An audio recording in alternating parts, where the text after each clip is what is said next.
Welcome to Bankless, where we explore the frontier of internet money and internet finance. And sometimes that frontier is at a conference, like last weekend, where over 1,000 developers, founders, builders, and investors attended the StarkWare Sessions in Tel Aviv in order to participate in growing the StarkNet ecosystem. This is Bankless' StarkWare Sessions series, which are 9 bite-sized episodes interviewing the founders, builders, and ecosystem developers of StarkNet. Every once in a while, in the crypto world, a conference happens, but not everyone is available to attend. Don't worry. Bankless has your back because I go to basically every conference that's out on the frontier, and I bring an entire podcast studio in tow with me in order to make sure that the Bankless Nation stays on the frontier of what's happening in crypto. In this interview, we are talking to Ingonyama, Omer from Ingonyama. Ingonyama is an interesting product where most things that we talk about on Bankless are on-chain. We're actually talking about hardware in this episode. ZK proofs are computationally intensive, and especially for CPUs. So Ingonyama is working on building chips, which are just ASICs, first FGPAs, and then ASICs later, to help speed up the prover set of ZK proofs. And so while ZK proofs are computationally intensive, we still want the ability for anyone to run those proofs. And so the bull case for Ingonyama is to put a bunch of ZK prover chips in all of the hardware and devices that we use in this world. Disclosure, Ryan and I are actual investors into Ingonyama, so we have exposure to what Omer is building here. But the thesis is that self-sovereign ZK technologies are going to be so proliferated, and we need ZK provers to be equally as democratized and accessible so that individuals can confirm their own ZK proofs. The fact that ZK rollups and other ZK technology are valid. When we have chips that are specialized for this, we can extend this out to more and more people. It's highly aligned with the Bankless philosophy, so that's why we are investors. I hope you enjoy this interview with Omer. But first, a moment to talk to some of these fantastic sponsors that make the show possible. KRAKEN has been around for almost as long as crypto itself. As crazy as crypto is, KRAKEN has remained a rock for its clients, building out a platform designed to stand the test of time. KRAKEN is all about proof, not promises, which is why they've pioneered a proof of reserves, a system that lets KRAKEN's customers verify for themselves the solvency and responsibility of the KRAKEN exchange. And for this reason, and many more, we've chosen KRAKEN as Bankless' strategic sponsor for 2023. And once you're done using KRAKEN to get your dirty fiat money into pristine crypto assets, perhaps you should check out ARBITRUM, where so much of the frontier of crypto innovation is taking place. ARBITRUM just announced their Stylus initiative, which is their brand new programming environment that lets developers deploy apps using their favorite programming languages like Rust, C, C++, alongside regular old Solidity EVM apps. Devs can use any coding language they like, and it simultaneously drops layer 2 fees by an order of magnitude. It's a big deal. So many of your favorite DeFi apps have already deployed to ARBITRUM, like UNISWAP. But did you know that UNISWAP isn't just for ERC20 tokens anymore? UNISWAP is also an NFT aggregator too, to make sure that you are getting the best price on your NFT purchases. UNISWAP gives NFT collectors and traders powerful tools, all from the cozy, comfy Uniswap interface. By the way, it's also got a native fiat on-ramp. It's also deployed on like every layer 2, and it's got this nifty cool thing called a universal router that ensures that you always get the best price on your trades. Crypto protocols like ARBITRUM and Uniswap are becoming super powerful, so make sure that you're also using a wallet that's equally as powerful, or else you'll be missing out. If you're looking to upgrade your wallet experience, check out Phantom, the #1 wallet of Solana, which has recently come to both Ethereum and Polygon. Phantom has native NFT support, giving you your own NFT gallery from inside the wallet. Phantom is both a browser extension and a mobile wallet, and is also the only wallet to span both the Solana and Ethereum ecosystems. Check it out at phantom.app. And now let's get into the interview. Bankless Nation, once again, we are here at the StarkWare Sessions in Tel Aviv, and I'm here with Omer of Ingonyama.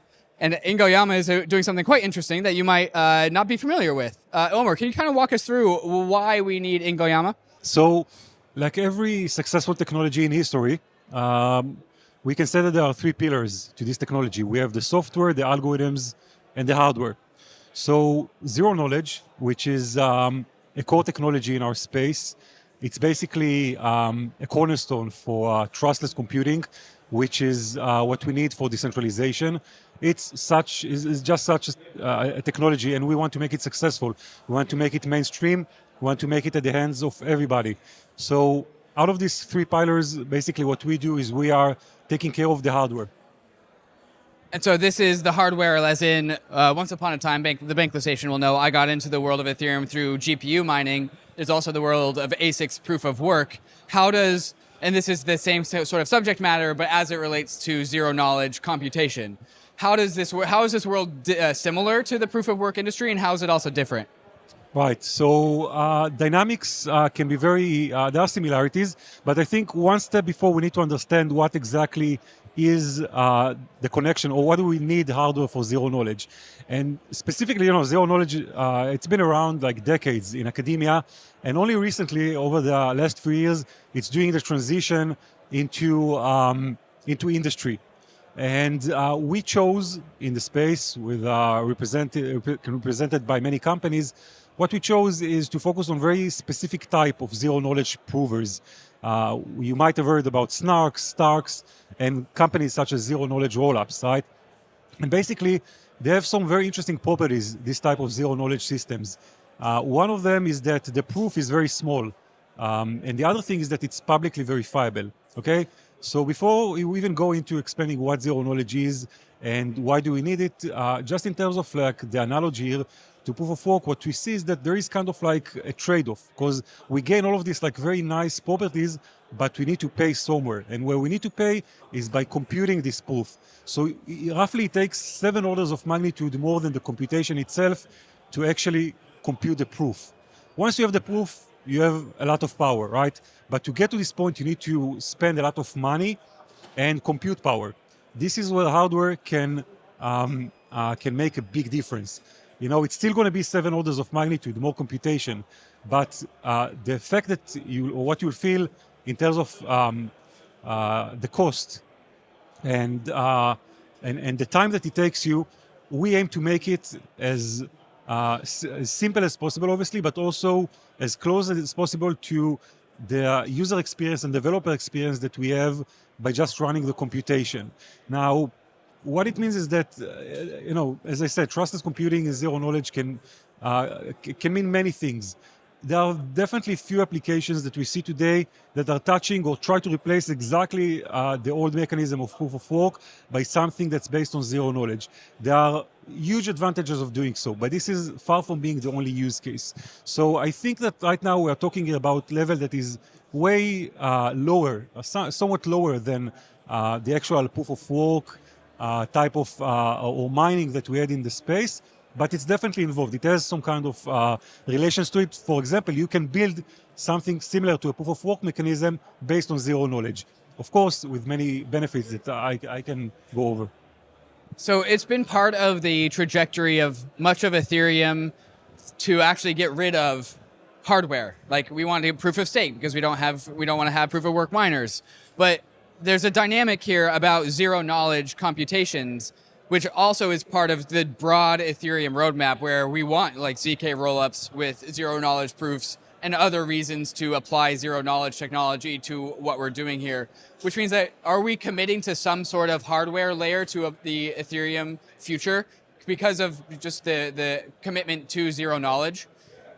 Yeah, so that's a good question. And I think that to understand it or to answer it first, I do need to explain why ZK, zero knowledge, is useful in the context of Ethereum. So let me just take two big ideas. One is scaling, the other is privacy. Now in scaling, what zero knowledge basically is doing is kind of compressing, right? I mean, just like trying to simplify it a bit, we try to compress many transactions that we just don't have enough room for, put them on chain. So we put only the proof, and it's verifiable computation. Everything should be fine. In a way, we are saving a lot of money by doing so, right? The end goal is to have it in a full decentralized manner, right? You don't want people to actually, or to create this kind of market around, or this kind of dynamics where you actually need, or it's open only for certain type of actors. You want to enable anybody to obviously verify a proof. This is like definitely super cheap and efficient. As I said, is the properties of these like starks that we chose. But you also want the proving and computing the proof to be done basically by anyone on even commodity hardware or close to it, such as GPUs. So this is just, when it comes to scaling, I don't think that we are committing in a way to a future where we actually need to pay more or to consume much more electricity. I think it would save us much more than than in terms of when you try to compare it to what we know until now. Privacy, this is like an application. This is like another thing that we can gain that was not accessible to us before. Privacy at scale, privacy on chain, privacy as a layer 2. I think it's kind of an application that zero knowledge is bringing, and of course you need to consider the cost of such an application. Personally, I think it's a rightful cause, and would pave for a future that is really great, and it's worth to kind of put some effort into it in terms of computation. Long-term thinking, again, this hardware is going to be in your iPhone, so part of the chip would run ZK. It would be seamless, right? It would be very efficient and so on. So again, I don't think it's going to go into committing to where we're coming from, and ruining this proof of work to proof of stake transition. So the idea that I have for the future of Ethereum, and actually even baked into the Ethereum roadmap, is to ZK the whole entire blockchain. But then there's like applications that can use ZK stuff, and there's other layer 2s that can use ZK stuff. All of this, anytime a zero knowledge is executed upon, that's a computation that needs to be run. Where are we today? Like, how is that computation being done today? And with the future that you have in mind, how will it be done in the future? Right. So yeah, that's true. ZK is very powerful, and it can find use cases in many places. And obviously, all of layer 2 ZK rollups, and I think also at some point, optimistic rollups would start using this technology to some extent. So we are talking, if you try to sketch like a graph of the number of proofs per unit of time. So what I think we'd see is that now it's growing, and it's keep growing, which is very interesting. And at some point, it will consume kind of a lot of electricity. As you said, any application that is being built on top of a rollup eventually would require to verify it on chain, and it means another proof that needs to run. Not only that, you want, you want to often to run the same proof more than once, so that in case something happens to one of the prover, you have like a backup, right? So it can scale, definitely. There are other type of ideas that are counter to that scaling, which are, for example, kind of packing more than one proof together. So because basically you are proving a computation, you can also prove another proof, right? So you can just stack them up in some kind of recursive manner. And this kind of saves you a lot of the trouble. This is a lot of what we see today in ZK rollups, how they moved, like StarkWare, for example, moved into using recursion, which allows you not only to stack proofs one onto another and eventually end up just with one proof, it also makes these proofs way smaller, right? Because you can just like aggregate them together. And so this is kind of counter trend to the growing need in proofs, right? What will happen is that with the introduction of hardware, getting these proofs going to be the threshold or the barrier to get this like very complex proof and computation will just get lower and lower. And usually, just like with other inventions, what it means is that there will be more and more use cases using these proofs. So I think that overall, we're just seeing increase in the number of proofs, but definitely it would be contained. It will be contained at the hardware level. It will be contained in the algorithmic level in a way that will be manageable. And for us as a community, it will eventually be a net positive. So to use a metaphor, would you say it's fair to say that Ingonyama is trying to build the engines to run zero knowledge computation? Like you're building the combustion engine for zero knowledge? Yeah, kind of. I mean, we are building computers.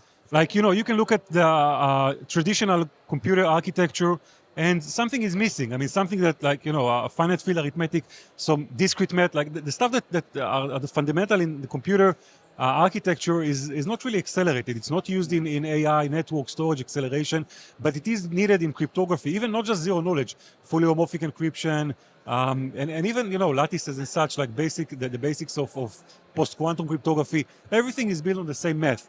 We are just trying to bring a modern type of computer architecture that will support natively this type of computations.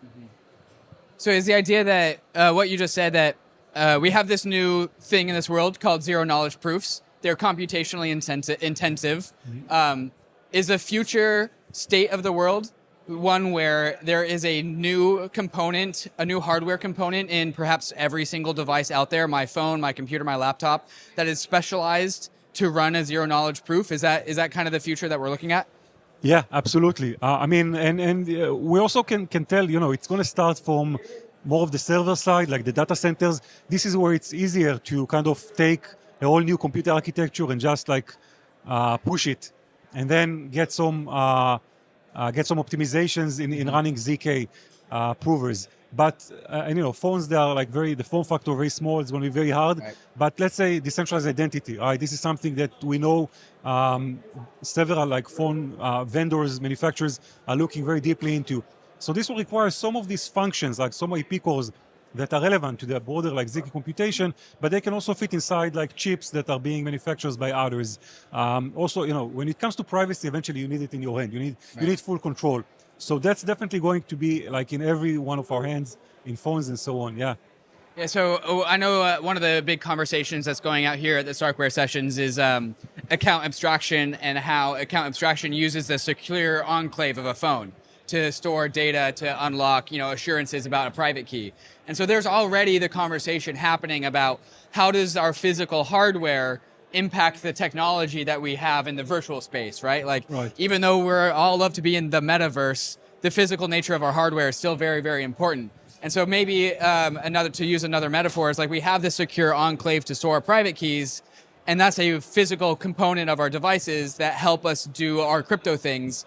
And then what you're perhaps envisioning is that there's also going to be another additional part of a hardware that is meant to do zero-knowledge computation, to allow for zero-knowledge computation to be done by the individual on their device. Does that all line up with you?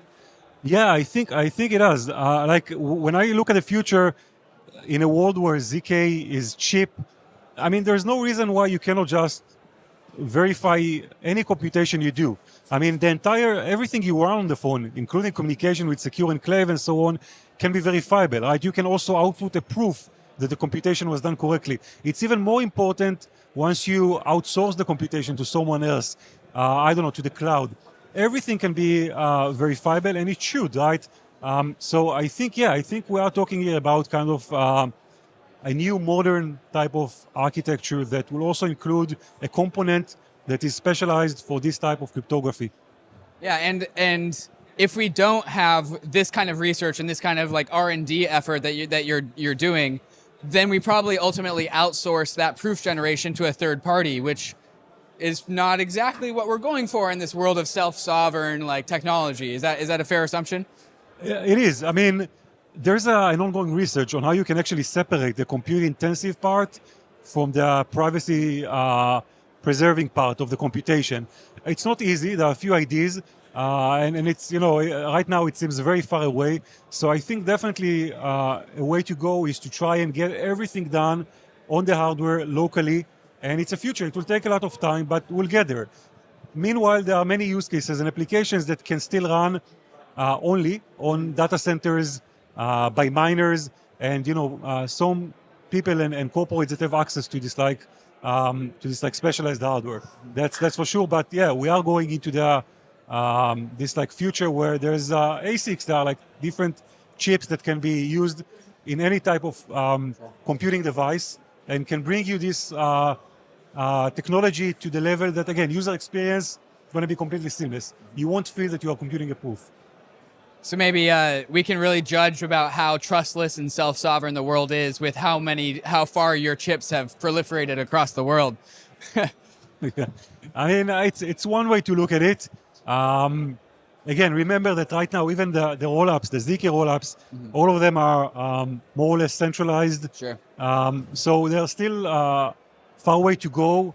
We still need to, we are a hardware place, so we are long-term thinkers. This is how we are building the company. I mean, at some point, I do hope that many of us would have this freedom of just, verifiable and private type of privacy-preserving computation, verifiable computation. It will take time until it will get basically to be democratized and be by the hands of anybody. Yeah. Sure. So the topic of hardware is not one that we've actually talked a lot about on Bankless, and so this is probably striking the imaginations of a set of Bankless listeners that doesn't previously get a bunch of attention. Walk us through the roadmap for like how a chip actually gets produced, and what is the roadmap for Ingonyama? Right. So the first thing to understand about us is that we're not religious about hardware, meaning that there are a few types of specialized hardware with differences. I can name a few: FPGAs, GPUs, and of course ASICs, like specialized chips. For us, it's about finding where is the pain and then solving it. And when I say solve it, it's about catering for the little guy. Again, we want to make the user experience seamless. That's the goal, that's the ideal. And what it means is that right now, in terms of roadmap, we are doing a lot of R&D internally to kind of build our hardware and our IP to run everything. What we want to do is basically run everything inside of this like specialized hardware, and then we try to feed the right solution to the right problem, right? So you can think about, let's take StarkWare, right? We are in a StarkWare event. Let's take StarkWare, for example. So for StarkWare right now, the prover is centralized. It's one problem. It's not the most important problem they have. They have also a problem with witness generation, with sequencer. They pay much more on getting the transaction on chain for fees than they pay on running the prover. So when we're talking with StarkWare and we want to develop hardware, what we basically try to do at this point is just to move the bottleneck from the prover to somewhere else in the system, okay? Now, at some point, these other places in the system would also have their bottleneck removed. The only bottleneck that I predict will remain would be the hardware for ZK provers and maybe, a bit beyond. But right now, it's just about being efficient enough and cost-effective enough to move this bottleneck someplace else in the system. That's one example. Obviously, we have projects where we want to optimize on the throughput, right? We want to run as many proofs at the same time, and we don't really care about the cost, let's say. There are other projects where we care just about the form factor.